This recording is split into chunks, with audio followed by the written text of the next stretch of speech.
একটা খবর আপনারা হয়তো পেয়েছেন, নিশ্চয়ই পেয়েছেন এতক্ষণে, এটা 2-3 দিন আগের খবর, যে ভারত এবং মায়ানমার এদের মধ্যে ভূমি বিনিময় বা ল্যান্ড সোয়াপ করছে। এখন অবধি চুক্তি সম্পূর্ণ হয়নি, আলোচনা চলছে মাত্র, কিন্তু বিষয়টা নিয়ে রাজনৈতিক উত্তাপ শুরু হয়ে গেছে। একদল ইতিমধ্যে বলতে শুরু করেছে মণিপুরের 1 ইঞ্চি জমি কাউকে দেয়া যাবে না। হ্যাঁ, ভূমি সংক্রান্ত এই আলোচনাটা উঠেছে মণিপুরকে নিয়ে। মণিপুর গত 3 বছর ধরে উত্তপ্ত, তাই কংগ্রেস দল বলছে মণিপুরকে শান্ত করতে না পেরে কেন্দ্র সরকার মণিপুরকে ভাগ করতে চাইছে। কিন্তু বিষয়টা কি সত্যি তাই? সত্যি কি মণিপুরকে ভাগ করতে চাইছে কেন্দ্র সরকার? মিয়ানমারকে দেশের একটা অংশ, তা সে যতই ছোটই হোক, দান করতে চাইছে ভারত, এমন একটা কথা বাজারে ছড়িয়ে দেওয়া হয়েছে কেবলমাত্র। এবং এটা কেন করছে ভারত? বলা হচ্ছে কেবলমাত্র কুকি উপজাতির মানুষদের শিক্ষা দেওয়ার জন্য। সত্যি কি এটা, নাকি এর পেছনে অন্য কারণ আছে? এ ব্যাপারে কেন্দ্র সরকারের বক্তব্যই বা কি, আসুন দেখা যাক। ভারতের বিদেশ মন্ত্রক স্বীকার করেছে যে ভারত ও মিয়ানমারের মধ্যে সীমান্তের একটি ছোট্ট অংশ, আবার বলছি খুব ছোট একটা অংশ, সেটা কতটা কি পরে আসছে, সেই অংশ নিয়ে ভূমি বিনিময়ের প্রস্তাব বা ল্যান্ড সোয়াপ সেটা বিবেচনায় রয়েছে। এর প্রয়োজন কেন হয়েছে? কারণ সীমান্তের কিছু অংশ এখনও চূড়ান্তভাবে নির্ধারিত নয় এবং সেই বিষয়েই 2 দেশের মধ্যে আলোচনা চলছে। ভারত ও মিয়ানমারের আন্তর্জাতিক সীমান্ত প্রায় 1643 কিলোমিটার দীর্ঘ। এই সীমান্ত ছুঁয়ে রয়েছে ভারতের 4টি রাজ্য: অরুণাচল প্রদেশ, নাগাল্যান্ড, মণিপুর, মিজোরাম। অধিকাংশ সীমান্তই পাহাড়ি, ঘন জঙ্গল এবং বহু আদিবাসী জনগোষ্ঠীর বসবাসের এলাকা। বহু পরিবারের আত্মীয় স্বজন ভারত ও মিয়ানমার 2 দেশেই রয়েছে। এই কারণেই এতকাল সীমান্ত পুরোপুরি বন্ধ ছিল না। নির্দিষ্ট দূরত্ব পর্যন্ত যাওয়া আসার অধিকার দেয়া ছিল, যাকে বলা হয় ফ্রি মুভমেন্ট। সেটা ওপারের লোক, মানে মিয়ানমারের লোকও আসতে পারত ভারতের ভেতরে বেশ কিছুটা দূর অবধি। আবার ভারতের দিক থেকেও যারা ওখানকার মণিপুরের, তারা আবার চলে যেতে পারতেন অনেকটা দূর অবধি, আবার ওই কিছুটা দূর অবধি।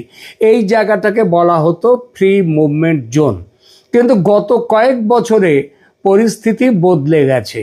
মিয়ানমারের রাজনৈতিক অস্থিরতা, বিদ্রোহ, মাদক পাচার, অস্ত্র চোরাচালান এবং জঙ্গি গোষ্ঠীর চলাচল ভারতের নিরাপত্তা সংস্থাগুলোর উদ্বেগ বাড়িয়েছে। এই কয়েকদিন আগে আপনারা দেখেছেন যে উজবেকিস্তান এবং আমাদের এটা হচ্ছে ইউক্রেন, সেখানকার বেশ কিছু তাদের ধরা পড়েছে ওখানে, তারা এখন জেলের মধ্যে রয়েছে, ভারতের জেলে আনা হয়েছে। তো এগুলো নানা কারণে সব চলছে। এই কারণেই ভারত এখন পুরো সীমান্তে বেড়া তৈরির সিদ্ধান্ত নিয়েছে এবং ওই ফ্রি মুভমেন্ট জোন যেটা, সেটা বন্ধ করতে চাইছে। কিন্তু সমস্যা হলো, যেখানে সীমান্ত পুরোপুরি নির্ধারিত নয় সেখানে বেড়া বসানো সম্ভব নয়। তার মানে সীমান্ত কেন নির্ধারিত নয়? তার কারণ এই জঙ্গলের মধ্যে দিয়ে, নদী, জঙ্গল, পাহাড়, তার মধ্যে দিয়ে কোন জায়গা দিয়ে সীমানাটা ঠিকমতো যাবে সেইটাই নির্ধারণ করা হয়নি এতগুলো বছর ধরে। তো এবার আসি মূল ঘটনায়। আলোচনার কেন্দ্রবিন্দু হচ্ছে মণিপুরের চান্দেল জেলার একটা ছোট্ট অংশ। বর্ডার পিলার থাকে, তো সেই বর্ডার পিলার 65 থেকে 68, এই অংশটা প্রায় 2.8 কিলোমিটার সীমান্ত। এটা পুরো ডিমার্কেটেড নয়। এই অংশে প্রায় 3.6 বর্গ কিলোমিটার জমির সমন্বয় বা বিনিময়ের একটা প্রস্তাব নিয়ে ভারত এবং মিয়ানমার দুদেশ আলোচনা করছে। অর্থাৎ এখানটা মূল বিষয়টা কি হবে? মূল বিষয়টা হচ্ছে আমি তোমাকে কিছুটা দিয়ে দেবো জায়গা, বিনিময়ে তুমি আমাকে কিছু জায়গা দিয়ে দাও অন্যদিকে। এখানে নেবে, ও ওখানে নেবে, দুজনের যেখানে সুবিধা সেই সুবিধা অনুযায়ী দেয়া হবে। তো এই যে সীমান্ত অঞ্চল নিয়ে এখনো কোনো চূড়ান্ত চুক্তি হয়নি, কেবল আলোচনা শুরু হয়েছে। ভারত সরকার শুধু বলেছে কিছু সীমান্ত অঞ্চল নিয়ে আলোচনা শুরু হয়েছে। আর এতেই মণিপুরের বিভিন্ন রাজনৈতিক ও সামাজিক সংগঠন একবারে উদ্বেগ প্রকাশ করেছে। তাদের বক্তব্য এটা কুকিদের বিচ্ছিন্ন করার অপচেষ্টা। যেহেতু কুকিরা খ্রিস্টান, তাই খ্রিস্টান মিশনারিরা উদ্বেগ প্রকাশ করতে দেরি করেনি। আর আপনারা তো জানেন এই অঞ্চলে একটা খ্রিস্টান ল্যান্ড করবার বহুদিনের ইচ্ছা ছিল, বহুদিনের ইচ্ছা আছে। আমেরিকা, তার আগে ইংল্যান্ডেরও সেই একই ইচ্ছা, যুক্তরাজ্য, যুক্তরাষ্ট্র, এদের সবারই সেই ইচ্ছা যে একটা খ্রিস্টান ল্যান্ড করতে হবে ভারতের এই অঞ্চলে। তো ভারত আবার এখানে এফসিআরএ বন্ধ করে দিয়েছে, আসছি সেখানটায়। তাই বলি এখানে কথা উঠেছে কুকিরা খ্রিস্টান, তাই খ্রিস্টান মিশনারিরা উদ্বেগ প্রকাশ করতে দেরি করেনি। আর খ্রিস্টানদের সংগঠন আসরে নামতেই সরকারের বিরোধিতায় বক্তব্য দেওয়া শুরু করে দিয়েছে ভারতের জাতীয় কংগ্রেস দল। এর মধ্যে পার্লামেন্টে এফসিআরএ বিল পেশ হওয়াতে খ্রিস্টান সংগঠনগুলো এই সব কিছুর মধ্যে খ্রিস্টানদের দমন করার বিজেপি নীতি খুঁজে পাচ্ছে অনেকে। আপনারা এর মধ্যে কাগজে পড়েছেন যে আমেরিকার সেনেটে, কংগ্রেসে সেখানে আলোচনা চলছে ভারতের এফসিআরএ কেন বন্ধ হচ্ছে, করা হচ্ছে সেইটা নিয়ে। ভারত সরকার 2024 সাল থেকে ভারত মিয়ানমার সীমান্তে ফ্রি মুভমেন্ট রেজিম বা অবাধ সীমান্ত চলাচলের পুরনো ব্যবস্থা ধাপে ধাপে বাতিল করার সিদ্ধান্ত নিয়েছে। তো আগে সীমান্তবর্তী উপজাতির মানুষ বিশেষ অনুমতিতে সীমান্তের দুপাশে নির্দিষ্ট দূরত্ব পর্যন্ত যাতায়াত করতে পারতেন। এখন নিরাপত্তার স্বার্থে যাতায়াত করতে গিয়ে তারা কি করতেন? তারা নানা রকমভাবে, এই যেমন ওই ইউক্রেনের যে যারা তারা ধরা পড়লো কোথায়? তারা ভারতে এসছে, ভারত থেকে ওখানে গেছে, ওখানে যাওয়ার পর সেখান থেকে মিয়ানমারে গিয়ে ড্রোন সাপ্লাই করে এসছে, এত সব করেছে। তার মানে বুঝতে পারছেন কি ভয়ঙ্কর কাজ চলছে সেখানে। তো সেই এখন নিরাপত্তার স্বার্থে এরা যেহেতু নানা রকম, তারপরে তো ড্রাগ ট্রাফিকিং ইত্যাদি সব কিছুই তো আছে, তো এর জন্য বড় পরিবর্তন আনার কথা ভাবছে, মানে সেই পথে এগোচ্ছে ভারত। মণিপুরের খ্রিস্টান ও কুকিরা এইটা নিয়ে ক্ষুব্ধ আগে থেকেই। তার উপর মণিপুরের জমি, এখন এই অঞ্চলের জমি মিয়ানমারকে দেওয়ার প্রস্তাবে ক্ষোভ তুঙ্গে। সবাই চিৎকার করছে মণিপুরের জমি অন্য দেশকে দেয়া চলবে না। এই কথাটা একেবারে ডাহা মিথ্যে। তার কারণ জমি দান করা হচ্ছে না, বিনিময় করা হচ্ছে। অর্থাৎ এই জায়গায় আমি তোমাকে দিচ্ছি 10 বিঘে জমি, কথার কথা, আর তবে ওই জায়গায় তুমি তোমার জায়গা থেকে আমার কাছ থেকে 10 বিঘে জমি নাও। মানে আমি এখানে দিচ্ছি তোমাকে, তুমি ওখানে দাও আমাকে, এই রকমই ব্যাপার। একদিকে দেয়া হবে আর একদিকে নেওয়া হবে। অনেকটা বাংলাদেশের সঙ্গে ছিটমহল চুক্তি কার্যকর করার মতো 2015 সালে যেটা হয়েছিল। বাংলাদেশের সঙ্গে ছিটমহল চুক্তি ছিল অনেক বড় জটিল ব্যাপার, মণিপুরে তা নয়, সেই তুলনায় অনেক ছোট। সুতরাং যারা গেল রব তুলছেন তাদের উদ্দেশ্য স্বাভাবিক নয়, রাজনৈতিক। কিন্তু ভারত সরকার কেন বিষয়টা নিয়ে এত ব্যস্ত? আগেই বলেছি তার কারণটা। প্রথমত সীমান্তের বিতর্কিত অংশ চূড়ান্তভাবে নির্ধারণ করা সহজ হবে। দ্বিতীয়ত সীমান্তে বেড়া নির্মাণ দ্রুত শেষ করা যাবে। তৃতীয়ত মাদক, অস্ত্র এবং অবৈধ অনুপ্রবেশ নিয়ন্ত্রণের সুবিধা হবে, সেগুলো নিয়ন্ত্রণ করায়। চতুর্থত সীমান্ত নিরাপত্তা বাহিনীর নজরদারি আরও কার্যকর হতে পারে। অনুপ্রবেশের বিষয়ে ভারতের এখন জিরো টলারেন্স। এটা শুধু বাংলাদেশের জন্য নয়, সর্বত্র। এটা শুধু অনুপ্রবেশ রুখে দেয়া নয়, সঙ্গে আছে জঙ্গিতন্ত্র রুখে দেয়া, বহিঃশক্তির আক্রমণ থেকে সতর্ক হওয়া ইত্যাদি। ভারত এখন শুধু সীমান্ত পাহারা দিচ্ছে না, ভারত পূর্ব এশিয়ার সঙ্গে যোগাযোগ বাড়াতে act east policy, India Myanmar Thailand trilateral highway, আবার বলি কারা, India Myanmar Thailand trilateral highway, 3 দেশের হাইওয়ে। এছাড়া আছে কালাদান মাল্টিমোডাল প্রকল্প, সেই উদ্যোগও ভারতের প্রচুর অর্থ বিনিয়োগ হয়েছে। এই সব প্রকল্প সফল করতে একটি স্থিতিশীল ও সুস্পষ্ট সীমান্ত ভারতের জন্য অত্যন্ত গুরুত্বপূর্ণ, আর ভারত কিন্তু সেটাই করতে চলেছে। আর অনেক সময় দেখুন, মানচিত্রে যে একটা রেখা, ম্যাকমোহন লাইনের মতো একটা রেখা দেখাই যায়, বাস্তবে সেই রেখা দেখা গেছে হয়তো পাহাড়, নদী, জঙ্গল, মানুষের বস্তি তার ভেতর দিয়ে চলে গেছে। অর্থাৎ সেই মানুষের বস্তির ওখান দিয়ে গেলে, তার মাঝখান দিয়ে গেলে তার একটা অংশ পাশের দেশে, একটা অংশ এদেশে, এই তো হয়। ফলে নানা রকম অসুবিধা হয়।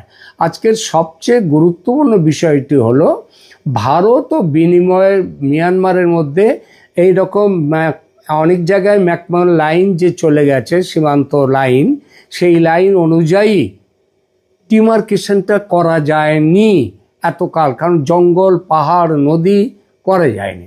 এখন সেইটা করে নিয়ে দেখা যাচ্ছে যেখানটাতে কোনো রকমভাবে প্রাচীর দেওয়া সম্ভব নয়, যেখানে ঘেরা দেওয়া সম্ভব নয়, সেখানটায় বলা হচ্ছে তুমি এই জায়গাটা আমাকে দাও, এই জায়গাটা আমি রাখছি, ওই জায়গাটা আমি তোমাকে দিচ্ছি, ওই একই পরিমাণ জায়গা তুমি নিয়ে নাও।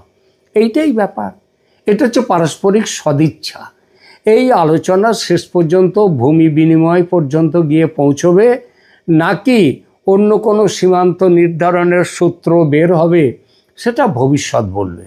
কিন্তু এটা নিশ্চিত যে ভারতের উত্তর পূর্ব সীমান্ত আগামী কয়েক বছরে দেশের সবচেয়ে গুরুত্বপূর্ণ কৌশলগত অঞ্চলগুলোর অন্যতম হয়ে উঠতে চলেছে। আর এবার দেখা যাক, দেশের নিরাপত্তার স্বার্থে যদি খুব ছোট একটা সীমান্ত সমন্বয় করতে হয়, তার জন্য এত হইচই করতে হবে? পৃথিবীর বহু দেশ এভাবে সীমান্তে ল্যান্ড সোয়াপ করেছে, ভূমি বিনিময় করেছে। ভারত নিজেও আগে বলেছি বাংলাদেশের সঙ্গে করেছে। সুতরাং যারা সমালোচনা করছে তারা রাজনৈতিক ধান্দাবাজির দৃষ্টিকোণ থেকে করছে। এদের বিরোধিতাকে আমল না দিয়ে সরকারের উচিত যত দ্রুত সম্ভব বিষয়টিকে চূড়ান্ত করা। এরপর আর একটা বিষয় নিয়ে দুটো কথা বলতেই হয়, সেটা হচ্ছে মিয়ানমার ভারতের এই মণিপুর বর্ডারে, মণিপুরের এক সীমান্তে, সেখানে যদি এই ধরনের চুক্তি হয়, এর প্রভাব কি বাংলাদেশের ওপরে পড়তে পারে? বাংলাদেশের ওপরে? বাংলাদেশ তোর কাছে পিঠে নেই, তাহলে বাংলাদেশের ওপরে কি পড়তে পারবে? আবার সেইটা দেখি এবার আদৌ কিছু পড়বে কি না। দেখুন, উত্তর পূর্ব ভারতের সীমান্ত আরও শক্ত হবে।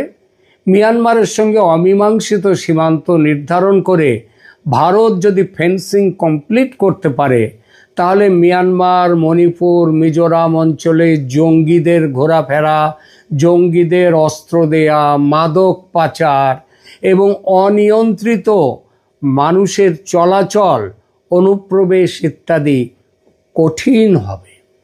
এর spill over effect Bangladesh, Mizoram, Tripura সীমান্তের নিরাপত্তা ব্যবস্থাতেও পড়তে পারে। দ্বিতীয়ত, চীন, মায়ানমার, বাংলাদেশ ভূ রাজনীতিতে ভারতের অবস্থান অনেকটাই শক্ত হয়ে উঠবে। মিয়ানমারের সঙ্গে সীমান্ত সমস্যা মিটিয়ে দিল্লি যদি সম্পর্ক স্থিতিশীল করতে পারে, তাহলে ভারতের অ্যাক্ট ইস্ট কানেক্টিভিটি, বিশেষত মিজোরাম, মিয়ানমার হয়ে দক্ষিণ পূর্ব এশিয়ায় পৌঁছানোর পরিকল্পনা সুবিধা পাবে।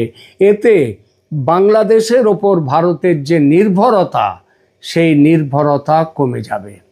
যদিও বাংলাদেশ এখনও ভারতের উত্তর পূর্বাঞ্চলের জন্য অত্যন্ত সুবিধাজনক যোগাযোগের পথ, কিন্তু এটাই তখন একমাত্র পথ হয়ে থাকবে না। আর কালাদান প্রকল্পটা, মাল্টিমোডাল যে কালাদান প্রজেক্ট, সেটা ঠিক হয়ে গেলে, চালু হয়ে গেলে তো আর কিছুই, কোনো বাংলাদেশের গুরুত্বই চলে যাবে। বাংলাদেশের জন্য একটা কূটনৈতিক প্রেসিডেন্টও তৈরি হবে।